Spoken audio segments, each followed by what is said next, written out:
So we've seen so far that we have to speculate a bit to get at Thales' thought, so fragmentary is the evidence. But as scanty as the evidence is, we can still get a good bit out of it if we read and think carefully about what is left there. This is going to be the difficulty, but also some of the pleasure in dealing with all of the philosophers that we have grouped together here as the pre-Socratics. Unlike Plato, for example, where we have, as far as is known, everything that Plato ever wrote, and some things that Plato didn't write, but that were attributed to Plato.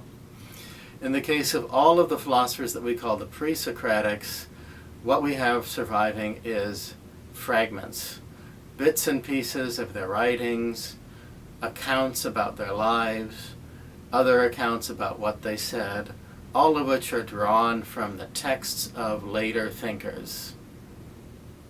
One thing that ties together all of our pre-Socratic philosophers is their search for an arche, for a beginning, a starting point, a first cause, a first principle, something to tie everything together for the purposes of a clear understanding. Now, some of the pre-Socratic philosophers, like Thales and the other Milesians, posit a single first principle, others multiple. But all of them are looking for something to relate the diverse phenomena of the universe and make it something understandable for us. So what is it exactly to understand? There's an old joke that may tell us something about this. A driver going down a rural country road comes to an intersection. At the intersection, he sees a little girl sitting on top of a fence post. The driver rolls down the window and asks the little girl, can you tell me which way it is to Jonestown?" The girl says, "I don't know." Then he asks, "Well, do you know the way to Smithville?" And she says, "I don't know." "Well, what about Greenville? Do you know which road goes to Greenville?" "I don't know," she says. Finally, the driver says, "Well, little girl, you don't know very much, do you?" And she replies, "Maybe not, but I ain't lost." Indeed, she ain't lost. She knows exactly where she is, where home is. Everything around her is familiar. She knows where everything belongs within this world that she lives in. But now for all of us, and this I think is part of the human condition, we are not always and by nature and inevitably at home. The world is a big place. We are not always at home among our fellow humans. We are not always at home in the societies in which we live in. We are not always at home in the natural world. We don't always know our place within the entire universe at large. It holds many mysteries for us. The phenomena of the universe that we live in is diverse, ever-changing, and at best we glimpse only a small portion of it. So this is the idea behind the Arche. Find a way to look through the diversity, the ever-changing multiplicity, the strangeness of the things around us, of this enormous universe of which we form only a minute part, and see how it all fits together. Find out how we fit into it, find out how we can be at home in the universe. So this then is the fundamental inspiration behind the thought of the pre-Socratic philosophers, the idea to seek one or more archai, one or more first principles of explanation that allow us to see where our home is here in the universe in which we are born.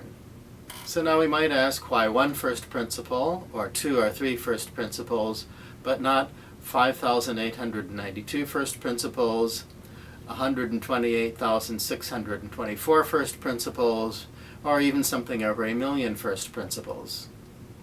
Well, now the answer to that is fairly obvious. If there were over 1,000,000 first principles that we had to grasp in order to understand this universe that we live in, then it wouldn't be much help in getting us towards some sort of understanding. So why should we suppose that there are just a limited number of first principles? Why should we even suppose that the universe is something that we can understand at all? Maybe it is just all unfathomable. Maybe it all makes no sense whatsoever. Now this is something that virtually all of the ancient Greeks, there may be one or two exceptions, we'll see, but virtually all of them assumed as absolutely self-evident. Here we find ourselves, human beings, endowed with reason, born into a universe that is much larger than we are. Nevertheless, we can make sense out of it, we can understand it, and we can do that by the power of our reason, which in turn is going to have consequences for how we choose to live our lives. And that is something that the ancient Greeks never questioned. Understanding in ancient Greek is the word episteme.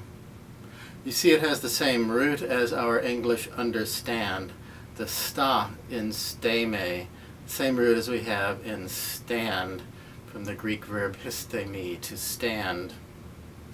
However, in Greek, it's episteme. Epi, the prefix, means over. The Greeks overstand where we understand. We understand like a grease monkey underneath a car, looking up at the mechanics, seeing how things fit together and how they work. The Greeks overstand like a god looking down from on high, seeing the totality of things, how everything fits together as a single whole. And this is what they're striving to attain. This is what they're after with their attempt to see if they can figure out some arche, some first principle that will allow them to understand or overstand, to get a grasp of the whole and see exactly where we as human beings fit into it.